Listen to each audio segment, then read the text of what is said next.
શું નામ તમારું? કોદરભાઈ કાળાભાઈ. કોદરભાઈ કાળાભાઈ. આ કયું ગામ છે? અમલાઈ નાપા. અમલાઈ નાપા. હા. તાલુકો જિલ્લો?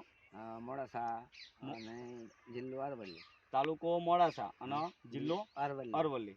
અચ્છા, તમે ખેતી કેટલા વર્ષથી કરો છો? અમે 50 વર્ષ ઉપરથી કરીએ. 50 વર્ષથી. હા. મતલબ તમારી 70 વર્ષની ઉંમર થઈ. હા. 50 વર્ષથી ખેતી કરો છો. તો 50 વર્ષથી તમે ખેતી ઓર્ગેનિક કરો કે રાસાયણિક કરો છો?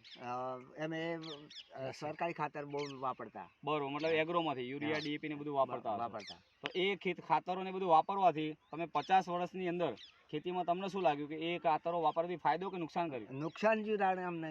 નુકસાન કર્યું. હા. અચ્છા, તો આપણે તમે આ ગઈ સાલ આગલી જે સિઝન ગઈ આ આગળ કપાસની, હા. તો એ કપાસની અંદર તમે વેલનેસ લાઈફની ઓર્ગેનિક પ્રોડક્ટ વાપરી. હા. અચ્છા, એ વાપરવાથી તમને શું શું ફાયદો દેખાણો? સારામાં સારો ફાયદો દેખાયો અને કોઈ રોગ નહીં આવ્યો. મતલબ પાકમાં કોઈ રોગ આવ્યો નહીં. હા. અચ્છા, કપાસની હાઈટ કેવી થઈ હતી? 6 ફૂટની હાઈટ થઈ. 6 ફૂટની હાઈટ થઈ હતી. હા. અચ્છા, તો એના ઉપર કેરા બેઠા હતા. હા. તો કેરા કેવા બેઠા હતા? કેરા સારામાં સારા બેઠા હતા. સારા મતલબ નીચેથી તો ઠેઠ સુધીના. નીચેથી ઉપર સુધી એક સરખા બેઠા એક હતા, સરખા. નાના મોટા નતા બેઠા. ના, કપાસ કેવો ફાટ્યો હતો? કપાસ સારામાં સારો. અચ્છા, તો એ કપાસની અંદર આપણી એગ્રીકલ્ચરની કીટ વાપરી તમે, હા. ભૂમિ અમૃત ગ્રીન પાવર મલ્ટી સેવર, હા. તો એમાં યુરિયા ડીએપી વાપર્યું હતું? ના, નથી વાપરી. યુરિયા ડીએપી નહીં વાપર્યું. ના. અચ્છા, કેટલા મણ કપાસ થયો હતો?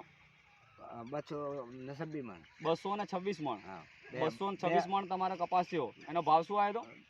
1765 રૂપિયા. 1765 રૂપિયા. હા. તમારે એ મતલબ પહેલી વીણનો પાછલી વીણનો? પાછલી વેણીના 1765 મળ્યા. આગલી વેણીના 1700 ઉપર મળ્યા હતા. બરોબર, ભાઈ જો મેં એ પૂછ્યું નથી. સમથિંગ. હા, બરોબર, પણ ઊંચો ભાવ મળ્યો ઊંચો ભાવ મતલબ 1700 થી 2000 ની રેન્જમાં તમને એ ભાવ મળ્યો. મળ્યો છે. અચ્છા, તો આપણી જે પ્રોડક્ટ વાપરી એનાથી તમને સંતોષ છે? હા, સંતોષ. અને આપણી જે પ્રોડક્ટ તમે આ વાપરી છે, હવે આવી તમારું ઉનાળુ સિઝન, હા. તો ઉનાળામાં તમે મગફળી વાવી છે, હા. તો એ પ્રોડક્ટ તમે કપાસમાં વાપરી હતી, તો મગફળી વાપરવાની છે? હા. હા, વાપરવાની. વાપરવાની છે. આ હા. મગફળી તમારી છે? હા. ઓકે, જય વેલનેસ.